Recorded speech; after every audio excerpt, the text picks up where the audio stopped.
አዲሱ ቤታችን ዛሬ ልዩ ቀን ነው። ብሩክና ታናሽ ወንድሙ ሌሊሳ ዕቃዎቻቸውን በካርቶን ውስጥ እያሸጉ ነው።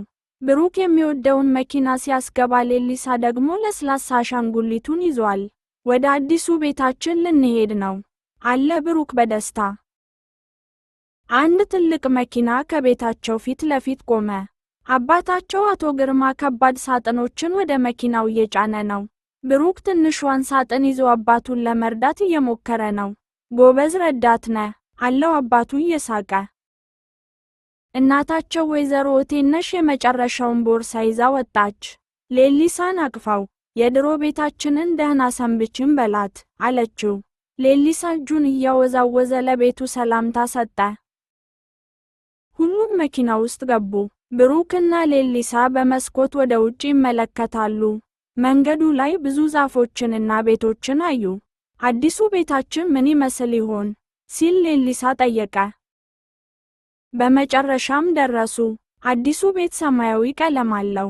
አቶ ግርማ ቁልፉን አውጥቶ በሩን ከፈተው። ሌሊሳ በአባቱ እጅ ላይ ሆኖ በጉጉት ይመለከታል። እንኳን ደህና መጣችሁ አለ አባታቸው። ቤቱ ውስጥ ያሉት ክፍሎች ትልልቅና ባዶ ናቸው። ብሩክና ሌሊሳ በሰፊው ሳሎን ውስጥ እየሮጡ ተጫወቱ። ድምጻቸው በባዶው ቤት ውስጥ ያስተጋባ ነበር። እዚህ ጋር መሮጥ ደስ ይላል ብሎ ብሩክ ጮኸ። ወይዘሮ እቴነሽ የብሩክን መጽሐፍት ለማስተካከል ረዳችው። ብሩክ መጽሐፍቶቹን በመደርደሪያው ላይ በጥንቃቄ አስቀመጠ። አሁን ክፍሌ የኔም ቤት ይመስላል አለ ብሩክ። ከቤቱ ጀርባ ትልቅ ግቢ አለ። ብሩክና ሌሊሳ ወደ ውጭ ወጥተው አረንጓዴውን ሳር ተመለከቱ።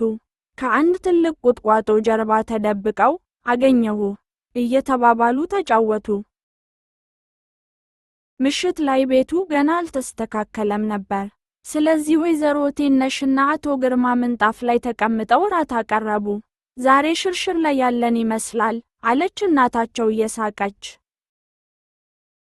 መኝታ ሰዓት ደረሰ። ብሩክና ሌሊሳ በአዲሱ ክፍላቸው ውስጥ ተኙ። ብሩክ መጽሐፍ እያነበበ ነው። ሌሊሳ ደግሞ እንቅልፍ አሸንፎታል። በአዲሱ ቤታቸው ሰላማዊ ሌሊት ሆነ።